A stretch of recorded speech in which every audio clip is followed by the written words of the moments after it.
गजब आइटम है रे।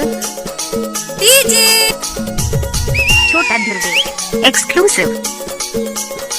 एक बार मोर सब नाच के तो देख, अब आएगा असली मजा।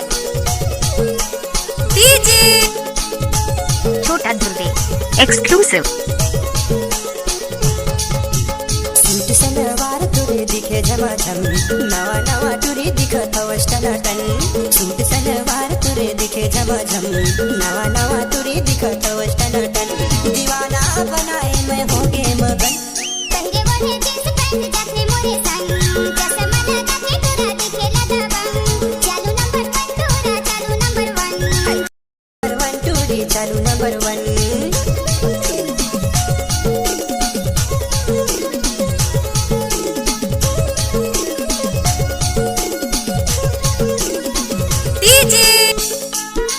छोटा ध्रुवे एक्सक्लूसिव।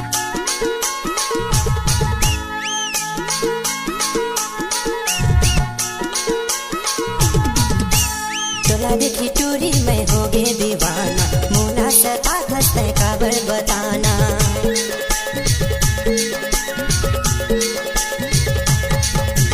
मोर पछू तुरा तै होगे दीवाना, ए गंगा सैनी छन मोला फसाना। दीवाना बनाए मैं होगे मगन, सूट सलवार तुरे दिखे झमाझम, नवा नवा तुरे दिखत हवस टनाटन। संगे बोले जींस पैंट जाते मोरे संग, जैसे मन जाते तुरा दिखेला दबंग।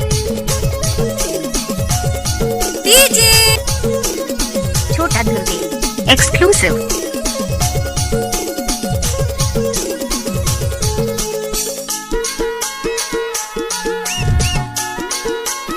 डीजे छोटा ध्रुवे एक्सक्लूसिव। तेरो सुनीता रानी करे दीवाना, बेटी होती जात हंसते मोर दिल में आना।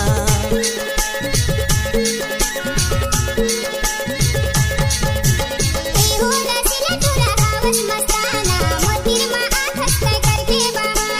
दीवानी बनाए मैं होगे मगन, चालू नंबर 1 तुरा चालू नंबर 1, चालू नंबर 1 तुरा चालू नंबर 1।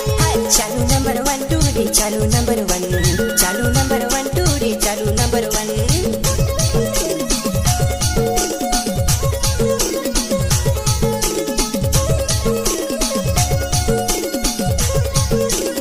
डीजे छोटा ध्रुवे एक्सक्लूसिव।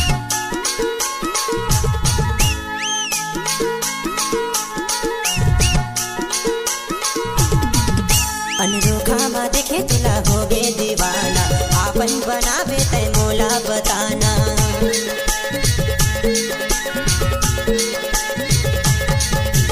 बारूदी के टूरा तै हवस रंगीला, मोला फसाए तै हो दिलवाला। दीवाना बनाए मैं होगे मगन, सूट सलवार तुरे दिखे झमाझम, नवा नवा तुरे दिखत हवस टनाटन। संगे बोले जींस पैंट जाते मोरे संग, जैसे मन जाते तुरा दिखेला दबंग। दीवाना डीजे बनाए मैं होगे मगन, छोटा चालू ध्रुवे नंबर 1 एक्सक्लूसिव। चालू नंबर 1।